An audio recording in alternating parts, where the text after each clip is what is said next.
একজন ব্যক্তি যখন মারা যাবে, এই ব্যক্তির প্রথম যে প্রাথমিক যে কাজগুলো রয়েছে, তার গোসল, তার দাফন কাফন, তার যে ঋণ, সেই ঋণ পরিশোধ করার পর এবং তাকে জানাজা দেওয়ার পর সর্বপ্রথম যে কাজ, সেটা হলো তার সম্পদকে তার সন্তানের মধ্যে বন্টন করে দেওয়া।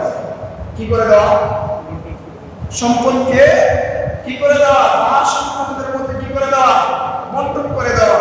কিন্তু আমাদের সমাজের মধ্যে কোনো ব্যক্তি মারা গেলে সর্বপ্রথম যে কাজ হয়, যে হুজুরদেরকে কিভাবে খাওয়াতে হবে, যে এই এলাকা যে গরিব মিসকিন আছে তাদেরকে কিভাবে খাওয়াতে হবে, আত্মীয় স্বজন যারা আছে সবাইকে কিভাবে একত্রিত করে ডাইরেক্ট সবাইকে একত্রিত বসিয়ে একটা আয়োজন কিভাবে করতে হবে, সেই টিকিটটা আমরা দিই।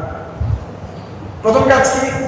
একজন ব্যক্তি মারা যাওয়ার পর একজন আমিন ডাক দেন, একটা দাওয়াত তার মধ্যে নিয়ে যান যে এই ব্যক্তি মারা যাওয়ার পর তার এই পরিমাণ সম্পদ আছে, তার সন্তানাদি 3 ছেলে আছে, 2টা মেয়ে আছে, তাদের সম্পত্তি কিভাবে বন্টন হবে আপনি ফয়সালা দেন।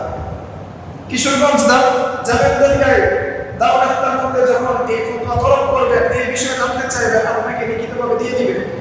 এই লিখিত যে ইস্তেফতা রয়েছে, লিখিত যে ফতোয়া রয়েছে, সেই ফতোয়া নিয়ে একজন আমিনকে নিয়ে আসেন, একজন এই যে কি করতে পারে, জমিন বন্টন সুষ্ঠুভাবে বন্টন করতে পারে এরকম একজন ব্যক্তিকে নিয়ে আসেন।